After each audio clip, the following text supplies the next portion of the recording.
Hi again, this is Amber, and just wanted to show you all a quick example of how I used Japanese style stitch binding in one of my classes. We made a recipe book, and I thought as every year at the end of the semester I like to give them a takeaway, some project that we've worked on that they can take and keep forever. So this is their recipe book from the fall of 2018.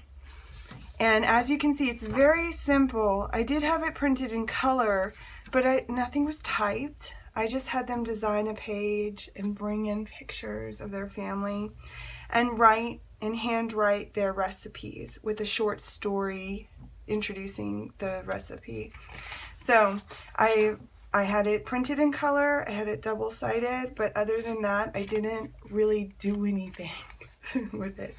I just put it in order, and then I had my students hole punch and stitch them together, so that they had this to take home to share with their families and to keep as a souvenir of English class. So if you like this idea, I hope you try it with your students, even if you just do it in black and white, or if you have your students type their recipes.